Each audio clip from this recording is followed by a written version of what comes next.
Yes. Yeah. Guys, I just want to take the opportunity, I just told this crowd before y'all came in, we got an election coming up in November. If you don't want Virginia to stay New Cali, which is New York and California, you better be voting for Senator Chase. Well, next November. Next November, okay? Yeah. Not this She, year. yeah, yeah. That's right, She is running for governor. We've known you for about 12 years now, at least. and she has a spine of titanium. She stands for the Second Amendment. She's a true conservative, and she's a warrior for all of our rights. So y'all welcome up Senator Amanda Chase. It's so good to be here with you all, and I am so excited that you guys are taking the next step. The next step to being a Second Amendment concealed carry holder. And let me tell you something. I'm proud of you because this is an American right that our founding fathers sacrificed, gave their lives, so you could choose to exercise it or not. And I just came from a rally where I spoke in downtown Richmond. That's why I've got this. Because we didn't know what we were gonna, run into. Come on in here. And I just finished having the best conversation in Richmond. You can go watch my Senator Amanda Chase page. It was the most beautiful thing ever. There were probably 300 to 400 folks that were there, and I think even the head of Black Lives Matter was there, and we had the best conversation there. Everybody was armed up. I had my AR strapped, and we kicked the press out, y'all. We kicked the press out, and we told them that we were talking. And we had the best conversation, and I'm actually working with, this is just the craziest stuff. The BLM, we are exposing the crazy people that came from down north and tried to hijack the movement and make it look like it was them, because it wasn't. They're like, we're peaceful. Like, they came in here and hijacked our movement, and they're like, did you know that they're getting paid? I was like, yeah. I said, I know what's going on. So we're actually working with Black Lives Matter group to expose the corruption and those folks that were coming in to make them look bad. It's the coolest stuff ever. Y'all, this just happened. Like, history just happened. It's going to be all over the news later today, and I just left that. And I'm, like, so pumped up and excited because both sides were carrying AR-15s. We had AR-15s, they had AR-15s, and we just stood there in the middle of the Capitol and had, like, the best conversations, like, ever. The way it should be. And it was peaceful. And we were giving each other hugs at the end. We were doing pictures at the end. Press just walked away. Now, why didn't they stay and get pictures of that? Let me tell you what's going on. Turn off your TV because it's all false. Amen. Everything they put on there is to divide us, whether you wear a mask or you don't wear a mask, whether you're black, whether you're white. They want to pit us against each other. We were not that way a year ago. We weren't. They're trying to get us. It's not working on me. It's not working on me. And don't let it work on you. I'm still just kind of blown away. I'm still trying to process everything that I just witnessed and everything that I just saw. But I hope you'll look at my Senator Amanda Chase. I mean, these guys with long dreadlocks and everything with the AR-15s, big black guys, huge, scary looking. I told him that. I said, I look really intimidating in this skirt with my red elephants, don't I? Because of the AR-15. He's like, you got it going on, girl. But we just had the best time. And that is just to encourage you. Listen, I know it looks like the world is falling apart out there, but it's not. It's not. There is a force out there, a dark force out there that is worldwide, that's trying to pit us against each other. And so you refuse to be that person. Walk in love. Walk in love toward everybody. Don't assume just because you see some girl in a red skirt with elephants on it that she's going to kick your butt. Now, you're probably right, because you may have heard a few things about me. But we've got to stop drawing these stereotypes when we meet each other that assume just because I have on a Trump hat that I'm a racist. I got more black friends who are for Trump than anything else, which is awesome. Did I warn you, I'm not politically correct? Did I mention that You're in the yet? right place. Makes you all the better. We are at war right now. Just so you know. From the inside out, they are trying to destroy our country using propaganda. Okay, propaganda. I know, now COVID is real. I've had a friend that died of that. It is real. But what they are doing is complete overreach. I say we educate, we don't mandate. It should never be class 1 misdemeanor for you to exercise any of your constitutional rights, ever. And I said, whenever I get into the governor's mansion, the first thing I'm gonna do is y'all all invited, because we are gonna celebrate. So I'm inviting you right here, right now, after we win. You're in the inauguration, y'all are all welcome, y'all come, because we're gonna celebrate. We are gonna take this country back. You know, freedom is a bipartisan issue. People want the government out of their lives. They just don't wanna be bothered. They wanna do their own thing without being harassed by a government that's overreaching, right? Law-abiding citizens to be able to enjoy that right. Right? Everybody agree with me on that? Yep. So, I'm just gonna leave you with this. I am the Annie Oakley of the Senate, it is true. It is true. And in fact, the minority leader, Dick Saslaw, gave me that name and I proudly accepted. And, I can shoot a penny from 45 yards away with an AR-15. I'm very proud of that. Very proud of that. And I feel like the Second Amendment really does. An armed society is a polite society. We have got to train all of us who have lived in the suburbs all their lives and know that what's coming down the pipe, we have to be able to protect ourselves now so more than ever. Especially if the liberals, and they're not even Americans, y'all, it's really America versus socialism right now. There's no parties anymore.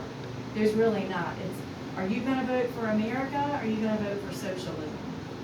That's kind of where we are. So if you wanna vote for America, you know, you wanna vote for me, because, and that's not for a year and a half now, but I'm starting early. Anyway, can I give them an opportunity to ask me a question? Yeah, and we want to do some photo ops. And a lot of people, we got it Okay. set up outdoors, unfortunately, where it's hot for photo ops. You should interrogate every single person that's applying to run for office, right? Hold them Because we're not accountable. asking enough questions. And these people that are getting office shouldn't be there because we're not asking the right questions. So I always try to make sure that I don't speak too long, so I give you guys an opportunity to interrogate me. So go ahead. First question, go ahead. Anybody? Any question you want? Yes, What ma'am. he's telling us about the gun laws. How are you gonna turn it around? I'm glad you asked that question. I'm gonna do what Governor Terry McAuliffe did when he issued Executive Order 50. Under Executive Order 50, he took away a law-abiding citizen's ability to protect themselves when they go into any state building. Now, he would have done more, but he had a GOP-controlled House and Senate, so that was all he could do. So I'm gonna do what Terry McAuliffe did with executive orders. Only I'm gonna set a World Book of Record, Guinness Book of World Record, for the most number of executive orders in the world. I will get us back to the constitutional plumb line, especially when it comes to the Second Amendment. And then, I'm gonna pass legislation that limits my powers as governor. After 60 days, decisions should be turned over to the General Assembly. No one person should ever be allowed to go unchecked for longer than 60 days. That's too long. We don't need monarchs. We don't need patriarchs. We don't need kings. We don't need tyrants. Can I get an amen on that? Amen. Yeah, so that's what I'm gonna do to fix that. And I, just so for the record, I have voted against every single bill against a law-abiding citizen's ability to protect themselves. Every single time. I voted against red flag laws. I voted against universal background checks because it creates registries and does all kinds of things. The government doesn't need to be up in your business. They don't need to know how many guns you have, what kind of guns. The reason that we were given the Second Amendment is to protect ourselves from all threats, both foreign and domestic. Meaning an out-of-control government, right? We all know politicians out there, right, that are out of control. So that's what that's for, but that's what I'm gonna do. Yes, sir. How do we, once we get you in office and in place, get rid of local municipalities being able to block us from legally carrying in those municipalities? Right now, I'm a concealed carry permit. What's to stop me, or, stop the little town of Farmville, which I live nearby, saying, we're not allowing guns in town? What if I gotta go to Walmart in Farmville, I get pulled over for a traction infraction? Now I'm, facing a felony because I'm wearing a concealed weapon. Right. You're exactly right. So those executive orders would actually deal with that. Under effective July 1, local governments have the ability to create what are called gun-free zones, meaning that they can limit your access to being able to use your firearm. And it actually creates an additional hazard and risk, because for me, like if I go to a school, where it's currently against the law to carry a firearm on school property, I have to lock my gun up in my trunk of my car and risk somebody stealing it. We all risk that, and that's the number one way, by the way, the criminals get the guns. It's not in the gun shows, they steal. They Right. steal the guns from law-abiding citizens. And listen, you need to keep all your guns secured because they do steal. And the more guns you have, the more you have to worry about it. My team just gave me an AR-15, and they built it for me. It's in the car, I'd love to show it to you. But it's important that whenever you do have guns, that you take classes like this, you get proficient in gun safety, you learn how to use it, and practice. It's so important that you're comfortable with whatever weapon you use. So I'm excited that you guys are here. So we're gonna reverse creating the gun-free zones by localities, what that's called. That's a bill that just passed, and one of my executive orders would take care of that. Good deal. It'll take care of all this. Anybody else? Interrogate me on. Let me ask you a question. Yes. Now, you're very outspoken, which is great. I love it. Are there other people in the Senate, anywhere that have your views, but they're just afraid to speak out? Well, here's what I would say. I think the Republican Party should turn their mascot from an elephant into a cricket. Because they're nothing but. They've been nothing but crickets. I'm the only one speaking out, speaking up, and I don't know what's going on. I don't know if they're afraid. Many of them are politically correct, and I'm clearly not. I am clearly not. And that's a problem, and that's why we're losing our freedoms, because we don't speak up, we don't fight, we don't dig in. They're all attorneys. I'm not. They got good poker face. I don't. And I sit on the front row of the Senate, right where all the press is, and that explains now the rest of the story. When you see the pictures in the paper and I look like I'm riding a roller coaster, that's why. That's why. That's right. All right, any other questions? Yes, ma'am. I couldn't hear what she had to say, but I wondered if it had to do with some women voters objecting to your outspokenness. Is that what she was talking about? No. She was saying, why is it pretty much, there are a lot of Republicans who feel like I do, but they're just, quiet about it. Look, we're in a fight. We're in a war for a Second Amendment. When you're in a fight and a war, are you going to use your best manners? I mean, I try to be respectful. I try to do everything I do in love, but I'm like, you are not taking my gun rights from me, because the Second Amendment is the foundation, y'all, of every single other freedom you have. Your religious freedoms, your First Amendment, you name it, because without it, they can do whatever they want. You can't defend yourself. Think about that. I'm speaking for another woman, my Yeah. mother, who was, because I don't know you yet. Yeah. New back to Virginia after Sure. quite a while. And so, she's concerned that among women, Right. that Women. it's hard for you to get elected. So I'm Yeah. not trying to put you on the spot. I'm not criticizing you because I Yeah. don't know you. I don't Well, know your record. let me tell you something. I've been elected twice. And I've stood this boldly and this strongly. And I won the last election. I even got kicked out of the Republican Party because I refused to support a sheriff that supported 2A sanctuary cities. I mean, that supported sanctuary for illegal immigrants. They kicked me out, and I still won with 10 percentage points. The first time I ran for office, I had worked as a volunteer inside the Republican Party. I worked for over 23 other Republican candidates, and I got frustrated because as soon as they got in office, they got corrupt. They got, you know what I'm talking about. Weak, they get weak. They get weak-kneed. They lose their spine. And I was determined I was never going to be that way. I never planned to run for office. I got so frustrated that I would run people and they would moderate their message, and I said, I guess, I'm just going to have to do it myself, right? And so that's what I did, and I would argue. Everything that's going on right now, I live in the suburbs of Chesterfield. They're like, you'll never win.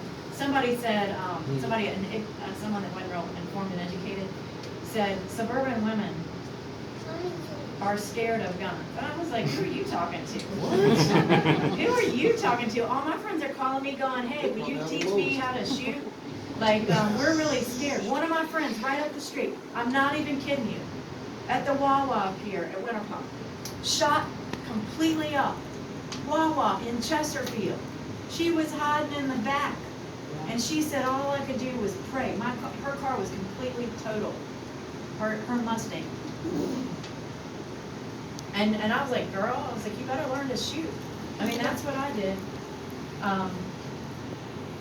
You guys are waking up. Y'all are like looking at the landscape and you're saying, all right, this is important. This is important because there are crazy people out there that don't like America. And they don't like you. And we've got to be able to stand up for ourselves, especially in light of what they're trying to do with our police. When you have local elected leaders like Mayor Stoney, who don't support our police nationally, they're talking about defunding police. Who are you going to call whenever there's no police to call? I mean, the police are already defunded. I mean, they are underpaid. Most of them could be on WIC and TANF because of the little amount of money they make. And now they don't even have the support of law enforcement. Now they're talking about taking away their sovereign immunity when they're a police officer. Who do you think is going to want to be a police officer anymore? This is about a war on our country. Oh, they're going to start with the police. They're going to defund it so you have no one to call. Then they're going after your gun rights. They don't want to arm a community. They don't want that. And listen, I'm just going to bring this up because somebody's going to say it. Look, my first gun was a 38 Special, a hammerless, which is a great first gun because you don't have to worry about kickback and all that kind of stuff. Okay? But when all these riots and stuff were going on in Richmond, I was like, I need an AR-15. I need an AR-15. Because if people come to your house, and listen, whenever you're in a situation where you have a lot of people storming your house, and can you believe we're talking about this in 2020? But I'm living this, y'all. I'm living this. Some of you have been insulated and protected and going to work and all that. But when you see what I saw, intel that showed an organization saying they were going into all the white neighborhoods and they were going to kill all the white people. 6 rounds ain't gonna stop. That will scare you, and you will want an AR-15, and you will think that is not crazy anymore. A year ago, people were like, AR-15s. Why should a law-abiding citizen get an AR-15? Now they get it. Now they get it. Sometimes you need a bigger gun because let me tell you something. If you look in downtown Richmond, Antifa, what were they carrying in front of them? AR-15s. You want to show up there with your 38 Special, you're going to look like a fool, right? You're going to look like a fool. You want to look like a fool? Because I sure don't. If they have an AR-15, you want to have an AR-15 too. You actually want to have one up. So, yes, ma'am. Well, I have a statement and a question. Okay. The statement being is I think you're an inspiration in the fact that I think in the year 2020, I think young females and women, we need someone to show that we're not weak. We can stand for ourselves, and we can be educated on safety as far as also with defense. Now, my question is, Don't you think it's time to push away fear and bring back education? Instead of teaching our children and our citizens to be afraid of weapons, how about teaching them how to be able to, not just in this forum, but for our young people, back when some of us were actually children, we were actually taught gun safety. Why can't we bring that back so instead, you can still choose whether you choose to have one or not, but you can then at least be educated so that pushes away the fear and brings back the education. Listen, all kids should learn how to swim because they're gonna be around water. I think all kids should be educated on gun safety because you never know where they're gonna be or what they're gonna be confronted with, and they should learn gun safety. There have actually been bills that have been introduced in the General Assembly that would teach gun safety in our public schools. That's out there. And the NRA does have programs that are for our kids, that teach them and educate them on gun safety. Now, can we do some photo ops with everybody? So if y'all wanna move it out